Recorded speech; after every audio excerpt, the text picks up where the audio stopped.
Thank you for joining us for this workshop. I'm Rebecca Hamilton, the editor-in-chief of the Journal of Marketing Research, and I'm joined by my co-editors, uh, Karen Winterick, Capituli, Raghu Iyengar are here. Not sure if I saw Brett Gordon, and JMR's production editor, Jess Barselow, and JMR's data editor, Francesco Zanibellato, a couple of other members from the JMR team. And our primary goal in this workshop is to help you understand the steps that you'll take as authors to follow our research transparency policy and submit your data and materials to JMR's Dataverse. And our second goal is to help you understand how this fits into the review process if you're serving as a reviewer or associate editor for JMR. So thank you to all of us who are on the editorial review board, who serve as reviewers and associate editors. We are happy that you're able to join us for the session as well. So we launched this new policy of research transparency last July when we began our co-editorship. And we have since processed 26 conditionally accepted manuscripts all the way through the process successfully. So we've been testing out the systems, testing out our procedures, and we really, really appreciate the collaboration of these author teams who've helped us with this initial process and testing. Many of them have allowed us to share their materials. So we'll have some links for you for example files that authors have submitted, and we hope those are helpful for you. And I think, I guess what I'm most glad to report is that this has been a largely positive experience for the authors. So certainly it's more work to prepare materials for submission to JMR's Dataverse, but I think everyone's found it a more collaborative process than they anticipated, and we've even been able to catch a number of typos. So, our manuscripts are going out higher quality than in the past, and we think this is a really positive thing. We really see this process as a win-win. Both authors and journals want their research to be more credible, and so this is one means for Journal of Marketing Research and the authors who publish in JMR to increase the credibility and the reliability of their results. So we see this as a great step forward, and we're really happy that the community is getting on board with this. Anything that you'd like to add, Kapil, Raghu, Karen, at this point? We've all been handling these manuscripts as co-editors when the papers come through as conditional accepts. Great. Well, I guess we can turn to the slides. And Jess, thank you for showing the slides. We will have some time for questions at the end. If there are clarifying questions, feel free to jump in, but we'll present. I guess we could just look at the agenda. So our goal is to go through and talk a bit about why we wanted to implement this policy for research transparency at JMR and how it works. Then Jess will lead us through a more technical discussion of the JMR Dataverse and how to upload your materials. Francesco will help us understand how this data review process works. And then, we'd love to hear your questions and have some discussion. So as you go to our website now, you will be able to click on the same link to see the research transparency policy in full. But just to give you a bit of a snapshot, we are an empirical research journal. So this is of utmost importance to JMR. And we feel that we're winning when we can ensure that the claims made by the authors publishing in JMR are credible and reliable. So one means to do that is to ask the authors of conditionally accepted manuscripts to provide to the journal the materials that are required to replicate and validate their results so they can be reviewed by JMR's data editor and the co-editors prior to final acceptance. So we don't ask you to submit anything additional until the conditional accept point in the process. And later in this discussion, we'll show you a flow of how the process works both in Scholar 1 and in JMR's Dataverse as you go through. And we restrict access to these materials to JMR's co-editors, so the five of us, and to the data editor and AMA staff prior to acceptance. And then upon acceptance, we encourage authors to make these public, but that's absolutely not required. This is optional, and we will maintain these materials indefinitely on the JMR Dataverse in case there are any issues later in the process. So a couple of frequently asked questions just to get these out of the way in case they're on your mind. Many people are working in the field with confidential data or proprietary data. Maybe you're working with a company and they've provided access to some of their materials. Maybe you're working with a hospital and they have patient records. We absolutely are not asking you to violate the non-disclosure agreements that you've signed. We allow you to submit what we call an alternative disclosure plan. And this is something that you'll submit as you begin the review process at JMR, and then we will work with you to make sure that that's going to satisfy the requirements of our research transparency policy. We'll talk a little bit more and provide you with an example of an alternative disclosure plan in a couple of minutes. So who sees the data and all these materials? Again, it's just the co-editors and the data editor who have access, unless you as the authors decide you'd like to make these public. And, you know, about, I think, 8 of the 26 papers have chosen to make all of their materials public, and others have chosen to make their materials public through other platforms such as OSF, which can be linked to within the JMR Dataverse. So, you know, we have seen a good uptake of authors choosing to make these materials public. How do we review the data and materials? Francesco will go through a more detailed description of the review process that he engages in with the authors. And as we said, it's very collaborative. Francesco may reach out to ask questions, and he'll talk about his data editor checklist that he goes through with each conditionally accepted manuscript. Do you have to submit data and materials for all the results in the web appendices? No, we ask you to report to provide all the materials for results reported in the main text.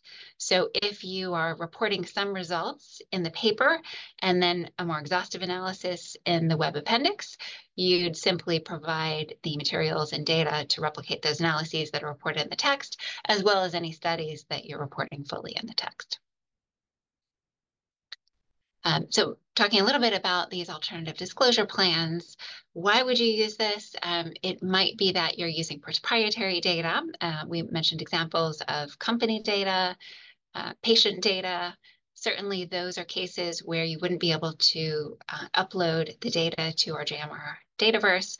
What can you do? We've had authors choose to give us a randomly drawn subset of the data. So one paper that Regu handled, Canary Categories, was part of their plan was to give 5% of the data to the JMR Dataverse, and then show that we could run the code that they provided on that subset of data. We've also had authors propose to provide synthetic data that's representative of the actual data. It will come out with the same summary statistics as the original data, but not the original data. We have had people report just summary statistics and distributional statistics. People can provide timestamped output and show that the input files are sufficient to generate the results that are reported in the paper. Another case where you might provide an alternative disclosure plan is when you're using a licensed database. So if you're pulling data from CompuStat, WRDS, we've had some authors of a genetics paper submit data results from the UK Biobank, and it takes an exhaustive process to get access to this. We did not require them to provide those data, but we did ask them for all of their code, and they provided that. They provided timestamped output with the ability to replicate the results. So those are some cases where you might use an alternative disclosure plan. We have a link here to a sample that the authors have allowed us to share publicly. And on the next slide, I'll show you just what that looks like. So these authors had a number of different data sources that they were analyzing in their paper. Two of the studies were based on proprietary data, and they said that they were going to generate synthetic data to capture the underlying distributions, structures present in the original data. They would provide all their code in R, and they promised to also be responsive when working with Francesco to provide any support that was needed. They also described a third study that was run as a scenario experiment, in which case they didn't need to be excluded from our normal research transparency policy. And so they said, we're just going to comply with the normal procedures for this study. So within a paper, we realized there might be some data you can disclose, other data that you may not be able to. And so you can tell us within this alternative disclosure plan how you'll comply with each component of your paper. So here's a bit of a process flow to help you see how this fits into the big picture. After conditional acceptance, authors will submit their materials to both Scholar One, which is our manuscript submission platform, and to JMR's database. And as we said earlier, it's only at conditional acceptance. So you are of course, free to provide your materials through OSF or other means prior to conditional acceptance, but we're only going to ask you to do this at conditional acceptance. So you'll be submitting to two platforms at that point. You'll submit your revised manuscript and other materials like your web appendices to Scholar One as you normally would. At the same time, you will create an account if you haven't already and submit your data, your code, your materials to JMR's Dataverse. And Jess will talk about that process. And here in this flow that Jess artistically created, the admin refers to Jess's responsibility. So Jess, in this case, would give the co-editor access to the Dataverse submission after that's been submitted by the authors. And then Jess would also only process the revision that comes to Scholar One if the author has also submitted to JMR's Dataverse. Next, the co-editor who's been assigned to the paper, so that's your handling editor, invites the data editor, Francesco, as a reviewer. So at the conditional acceptance point, the other reviewers have been able to contribute and no longer will be providing reviews for the manuscript. We'll invite a fourth reviewer, Francesco, to serve as the data editor. And at that point, the co-editor will also give the data editor access to the Dataverse submission. The data editor at that point will follow the data editor checklist, go through, make sure all the data are there, run the code and generate the results, and communicate with the authors if anything additional is needed, then write a data editor report. Francesco will talk a little bit more about that in a few minutes. That report is submitted as a review. The associate editor will see the data editor's review as well as all the materials that are submitted by the authors, except the JMR Dataverse submission. So the associate editor does not see the data or the methodological materials unless the authors choose to make those public later. So the AE will see the data editor report as well as the revised manuscript and anything else the authors have provided on Scholar One. The AE will make their recommendation to the co-editor, and the co-editor will have access to all of those materials and submit a decision. At that point, if everything looks in order, we would see the co-editor move on to unconditional accept, and that's when you can cheer for real. There may be cases where another iteration is required. We've had to do that a couple of times as we ramp up and make sure all of our procedures are running smoothly. But a lot of times Francesco can work with the authors in the data review to eliminate the need to go through a formal conditional acceptance process multiple times. But then when we move on to unconditional accept, Jess will publish the Dataverse submission, which means publish it in our system, and then the authors can choose to make either some or all of the files public to the wider community. And then they can add the DOI for the JMR Dataverse to their final edit article during the copy editing phase. All right. So at this point, I'll turn it over to Jess, who will talk about the JMR Dataverse, which is the right-hand side of the process flow that you just saw. And then after Jess has talked about the JMR Dataverse, we'll turn over to Francesco. Thanks, Rebecca. So I'm actually going to exit out of the slideshow for this. There's really kind of three major steps to this. When you're submitting to Dataverse, you're going to start or create a draft submission. You'll complete the submission and then you'll submit it for review. And I'm actually just going to go on Dataverse and walk us through. There we go. So we have this page that is linked in a number of places that walks through instructions for submitting to Dataverse. There's a section of preparing your materials with examples of READMEs, and then there's step-by-step how to submit on Dataverse, including what to do if you have your data hosted on OSF or another repository. So the first thing you're going to have to do when you go to JMR's Dataverse, this is what you'll see. You'll have to either sign up or log in. The easiest way for most of you to do this is to select your institution from this drop-down list. I did it with one of our JM co-editors. Probably took 3 seconds at most. You can just automatically log in. You can also use Google, username, email, other options. I'm going to log in under my author account so you can see this. Sometimes it can take a little bit, but that's okay. And once you log in, you'll generally be taken to the general Harvard Dataverse.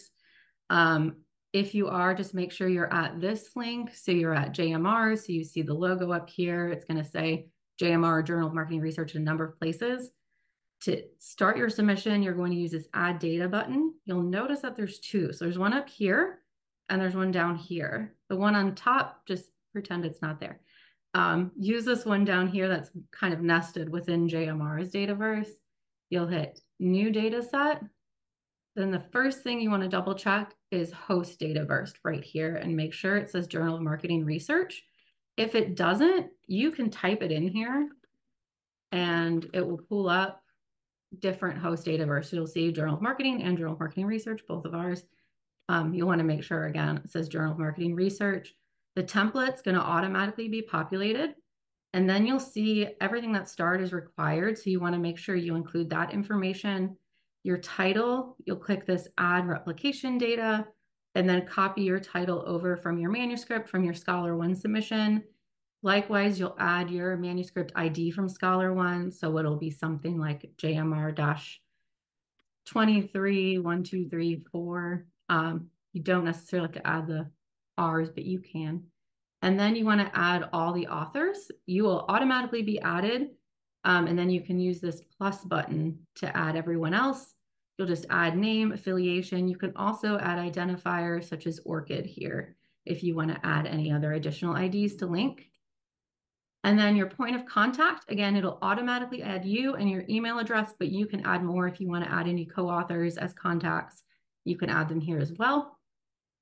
You're required to add a description.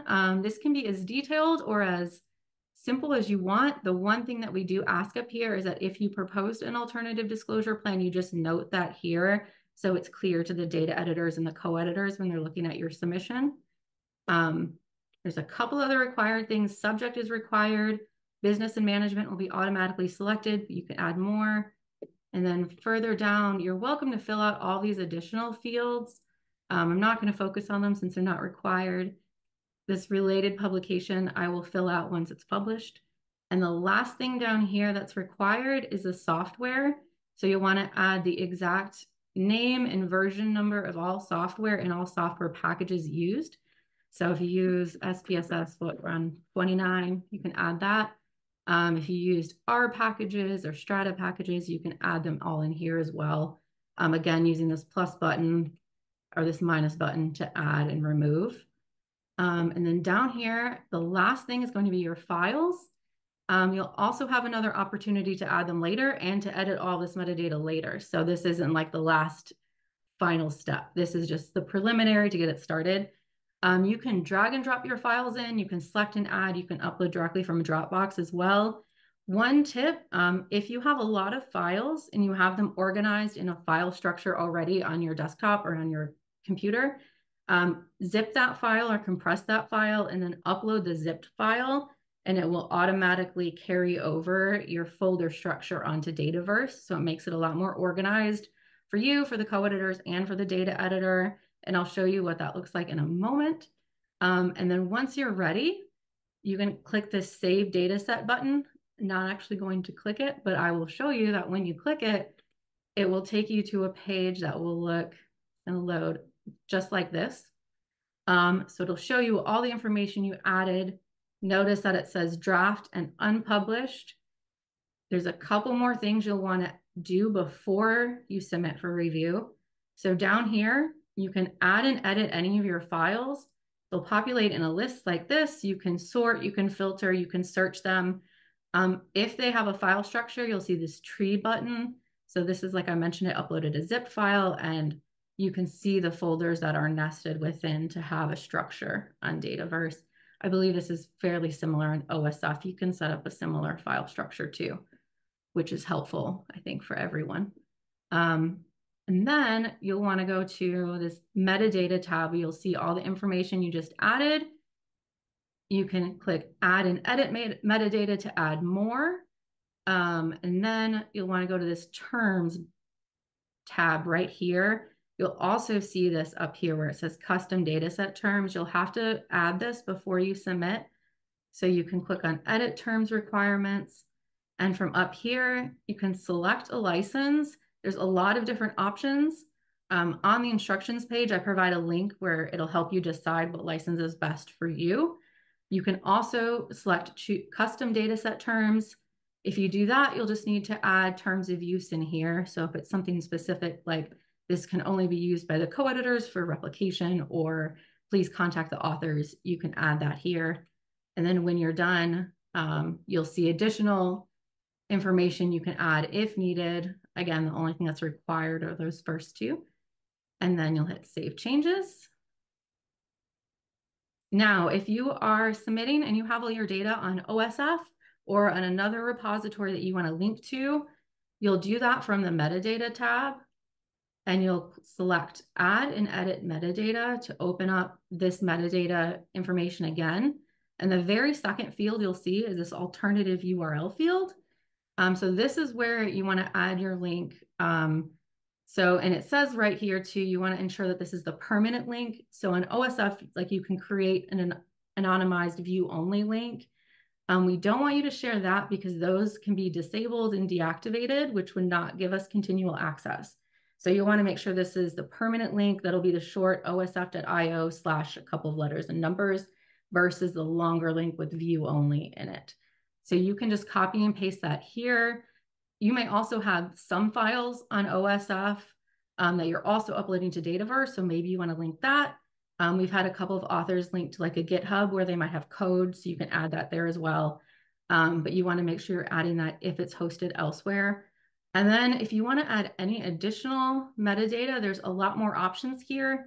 So further down, you can add funding information. You can add more details about where the data is from. There's this other tab here for social sciences and humanities metadata, where you can add things like sampling procedure and target sample size. So anything you want to add, you're not required to, but you can provide as much data as you'd like. Once you've done that, you can again select Save Changes, and it'll go back to this page. So when everything's ready to go, you've added everything you need, you have dataset terms set, you will select the Submit for Review button right here, and that will send it to us. You won't be able to make changes at that point because it'll be under review. If you submit it and you realize you completely forgot to add a file, you can email me at jmr@ama.org. and I can send it back to you. I'm going to go back to our presentation at this point, as this is covered here. We are right here. Yep. So this is the email right here, jmr@ama.org, if you need to make any changes after submission. In addition, the co-editor or data editor may return your submission to you for updates or corrections. Dataverse just updated it, which is nice. So if it's sent back to you, you'll get an email where we can add details about what you need to do or what you need to change. You may also get emails through ScholarOne or offline from Francesco about any files you need to add or any updates you need to make. When you make those changes, make sure you hit that submit review button again right here so that it comes back to us. So this is throughout the whole process, again, because it's a collaborative process, it may be sent back to you and back and forth a couple of times. It's fairly easy to go into Dataverse and make those changes. And then after acceptance and publication, so Rebecca mentioned this in the process in the flowchart, you will get an email once your Dataverse has been published.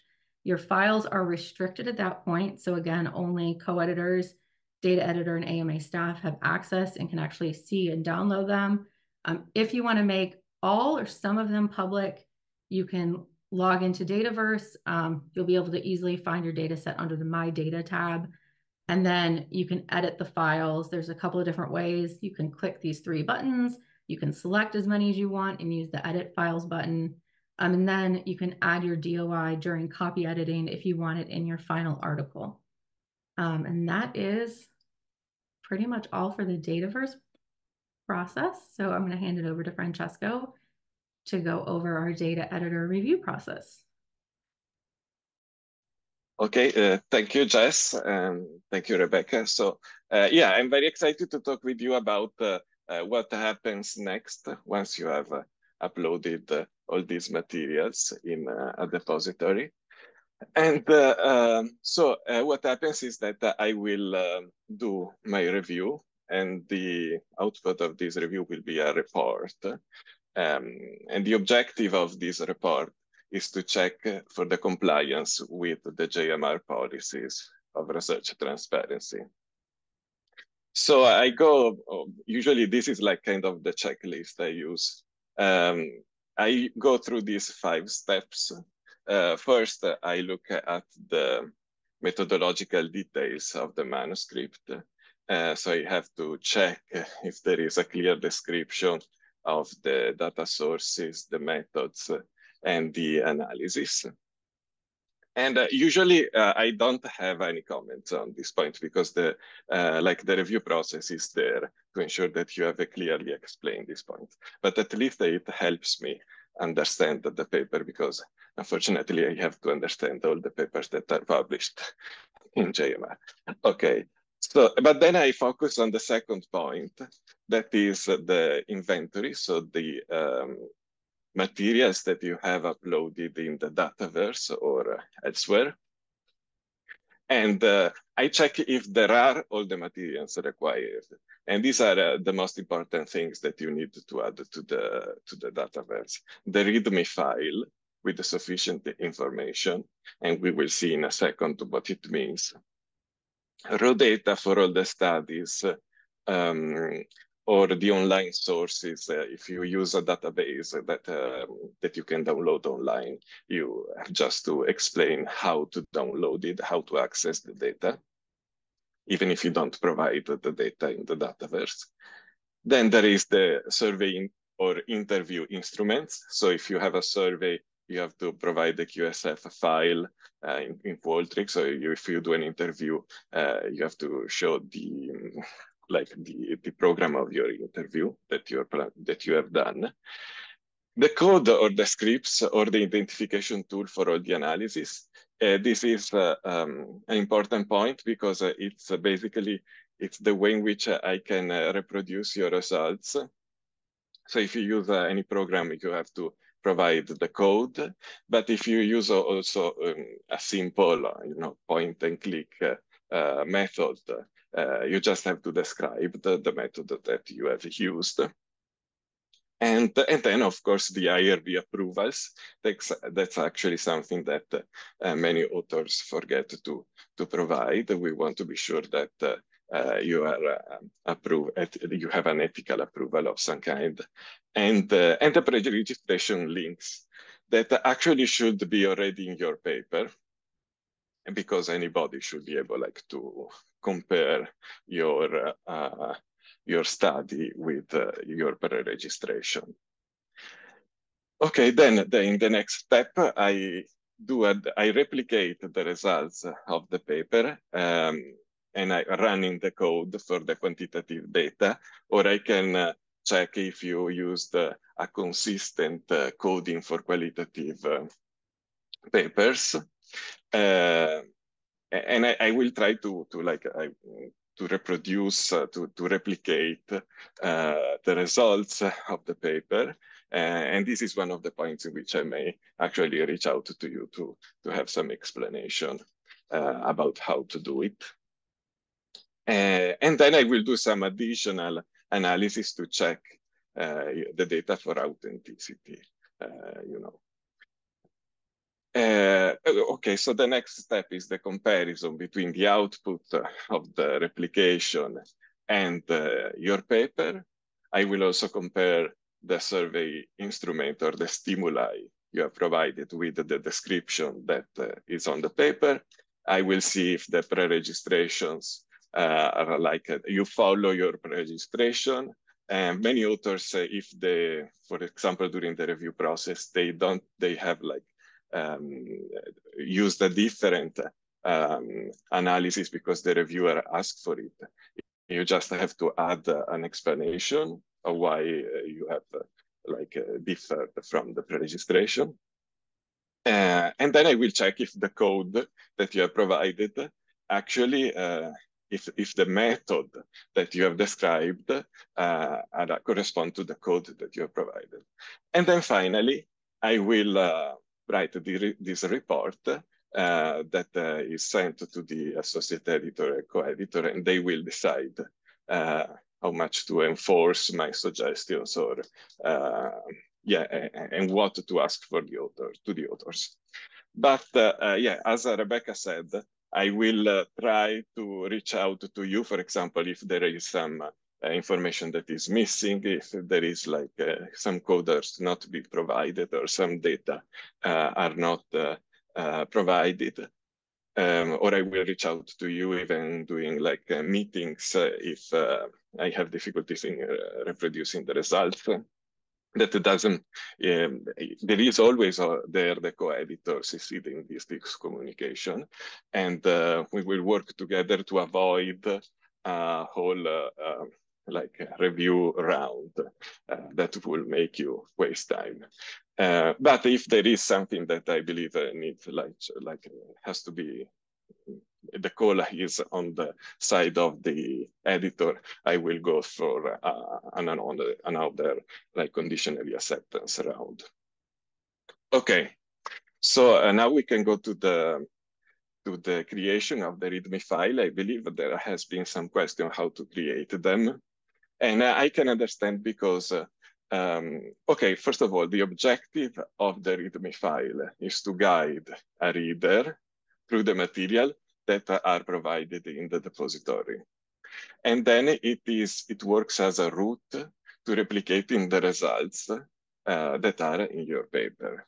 So we indicate a template that is the one of the social science data editor GitHub. But that template, it's a bit of a heavy side. It requires a lot of stuff to the authors. So I will invite everybody to decide if it's actually necessary to add all the information they require and to adapt the template to your paper. To avoid you adding redundant information that's already present, for example, in the main text of the paper. But this is how it should look like generally. First of all, there should be an overview of the paper, of the replication process. You should add the data availability and provenance statements. that basically tell us whether some data, first of all, are available or that you can't disclose them because you have a non-disclosure agreement. And so you have to explain like the presence of a alternative disclosure plan and then also the provenance statements. There are some things that are not it would not make sense to add them in the main text of the paper. For example, exactly how to access some data or what are the links to access this data. So here you can provide a statement that help a future replicator to follow the same process you follow to access this data.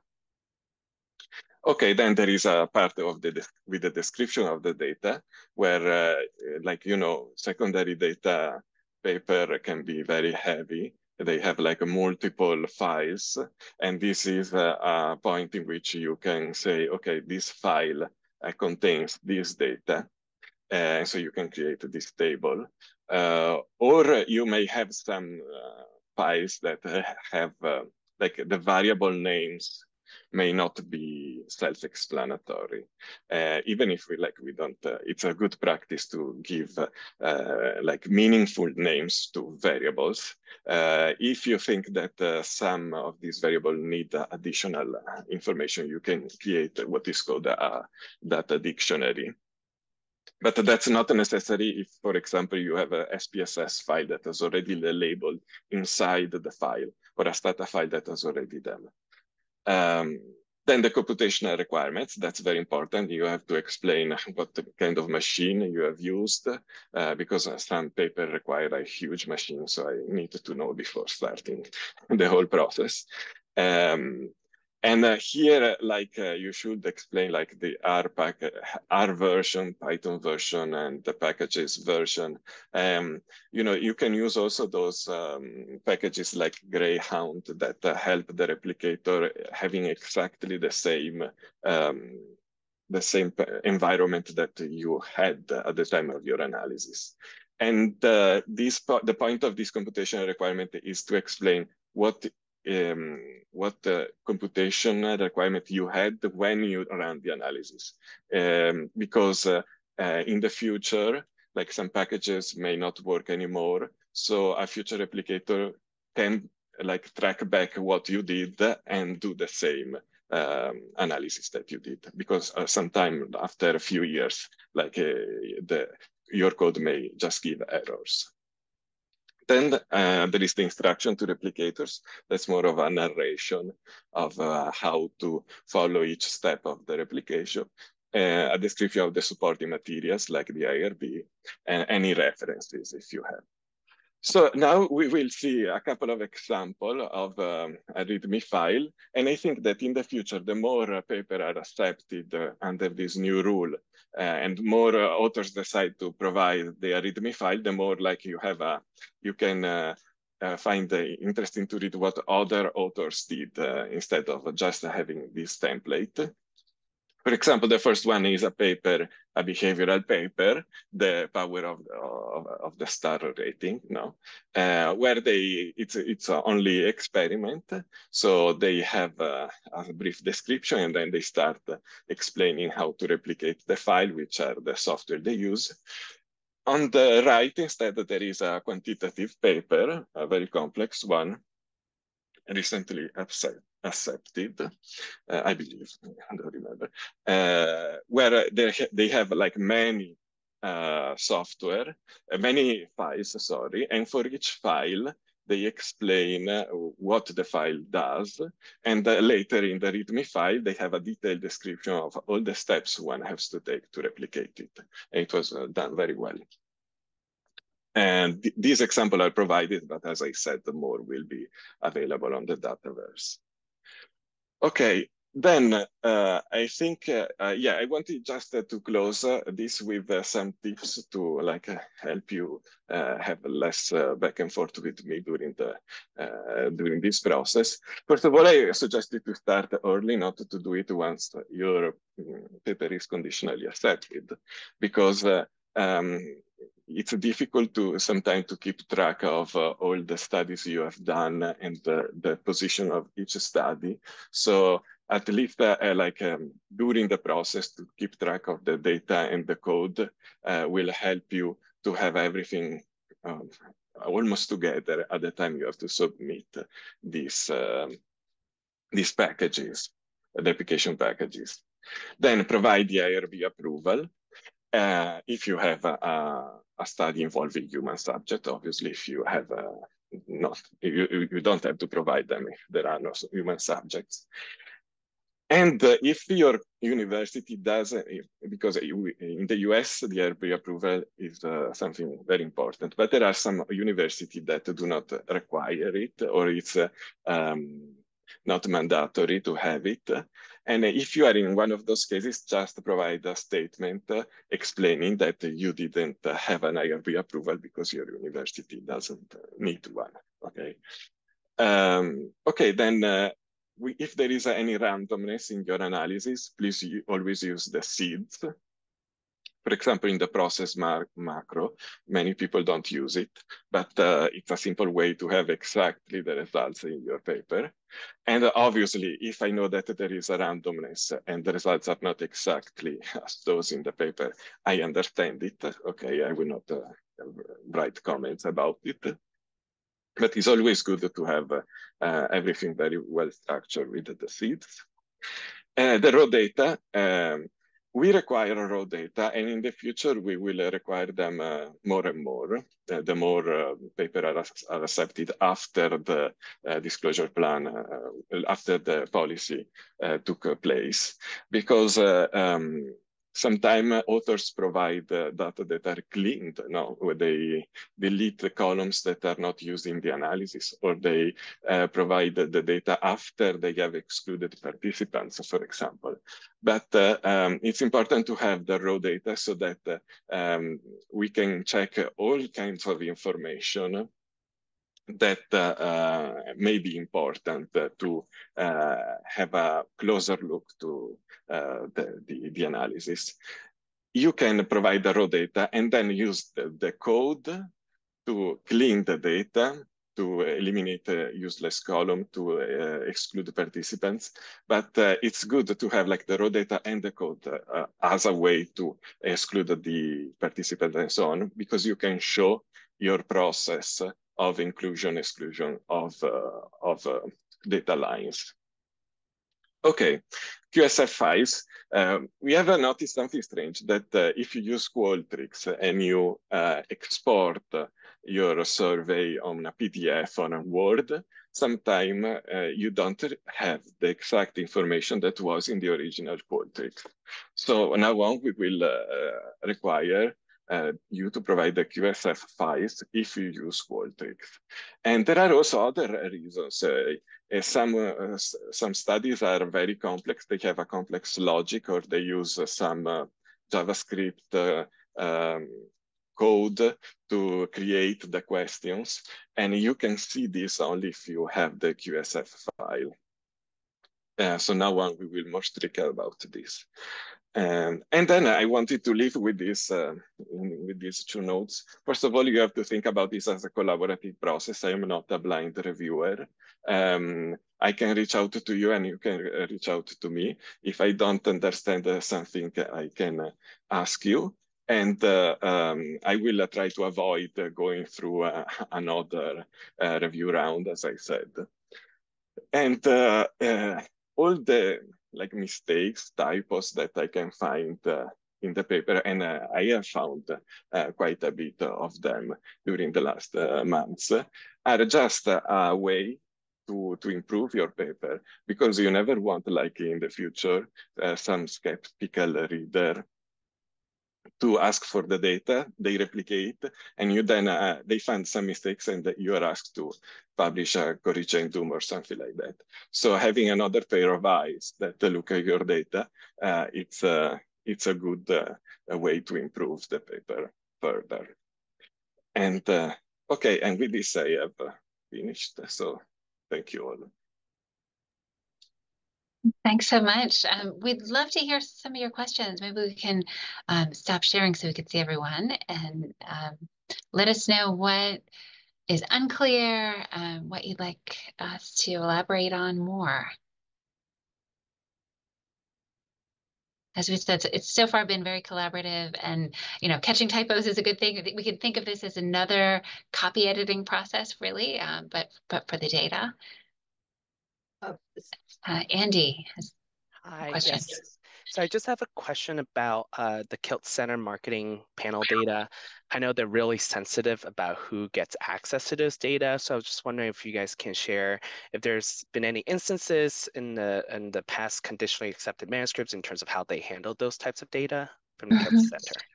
That would be a case where we would ask the authors to submit an alternative disclosure plan. And we have not had KILTS data come through yet, but we've had other data from CompuStat, Equilar come through. So I think that would be analogous. And we would ask for the code that you used and specifics about when you access those data. That could be explained in the alternative disclosure plan. Got it. Thank you. Yeah. Mahima. Hey, thanks for the session, Rebecca. Just very quickly, from what I can tell, the editorial review board really we don't have anything to do with this right now, right? It's coming after the stage.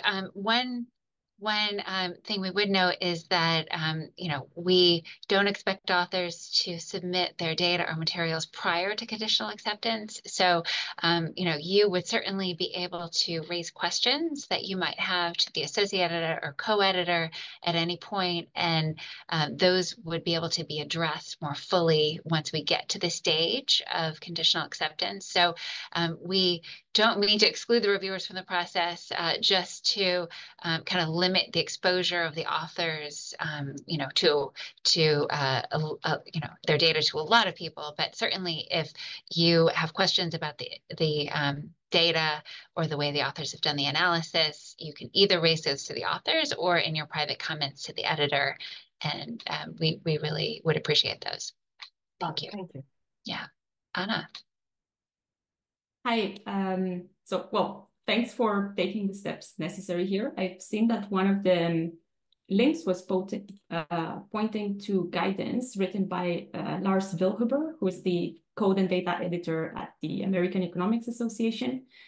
They have amazing guidance. It's great to see that. I'm just curious, like how much the process is gonna be similar to that. So in terms of the reproducibility checks, should we sort of expect something similar, or I don't know? Thank you. A great question, Anna. And we absolutely don't want to reinvent the wheel, nor did we come up with all of the points of the research transparency policy on our own. So we think it's great to be consistent across fields and across the journals and marketing. So we worked closely with the JM co-editors to develop our research transparency policy, and we think that over time we may converge more. In fact, we plan to have a discussion over the summer after we've each implemented this policy for a year, sharing what we've learned, and hopefully we can come together a little bit more on the procedures that we use. And yes, and also with economics, I think we would expect to see a lot of similarity in what's done at AER. We have a lot of parallels with management science, marketing science. Yes. That would be great, because like consistency would just make life easy for researchers. And if I may have just one short follow-up on that, is there already a procedure in place for like really computationally intensive papers that might take that really require specific software resources? How should we go about that? Yes. So Francesco maybe can comment a little bit more, Raiku and Brett as well. We have had a couple of those papers already, and one thing we have asked for was time-stamped output to take care of a situation where it would take a week to run code on a huge data set. And that's not something that we will ask Francesco to do, nor would he necessarily have all of the software required to do that. but we want to follow the process as much as possible. We've also had cases where we've Zoomed with the authors as they access proprietary data and show us how it runs on their computer as Francesco observes. So, we are trying to use creative approaches that the authors are comfortable with, that we think help increase transparency. And there probably will never be two manuscripts exactly alike, but we are trying to figure out ways to really manage this with, Francesco's tools that he has at his disposal. Do you want to say anything more about that, Francesco, or? No, yes, that if there are some papers that require months of a computational time to reproduce, and maybe so. Yeah, we will find alternative solutions that can show that you actually did the analysis and that the results are there, but without doing them myself. Yeah. So we don't want also to make it like the life very hard for the authors, but also for making something should be like compatible with the resources we have. Thank you. What show? Oh, thank you, Rebecca. So I have this question about how does this data sharing thing comply with the IRB, because recently I applied for IRB in my institution, and I slightly mentioned that I might share this data publicly, and they want me to take that part out and say, you cannot do that. Yeah, so have the journal MA consider that, or have anybody else encountered that problem in your institution? Yeah. So I think there are two different pieces. One, if you'd like to share the data publicly, another, if you'd like to comply with JMR's policy. So one thing you might consider putting into an IRB proposal is that you'll share it with a limited number of people. That's one reason we at JMR decided to make the data accessible only to the data editor as well as the co-editors, so that we would not be requiring wider sharing of the data. So those parties could be added to an IRB. There also might be ways to satisfy the IRB by saying we'll make an anonymous version of the data available to their journal for the review process, but not disclose any sensitive data. Anyone want to add to that? Thank you for that question.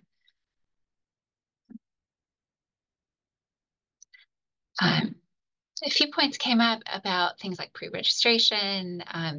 We don't require pre-registration. We certainly encourage it, especially as you're going through later steps in the review process. So any points that we mentioned about pre-registration would be, just if you've used that for your manuscript.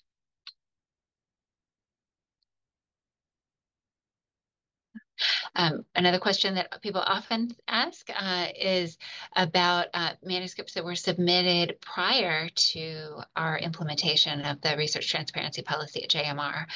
So if you have an existing submission that you submitted before July of 2023, do you have to comply with the research transparency policy?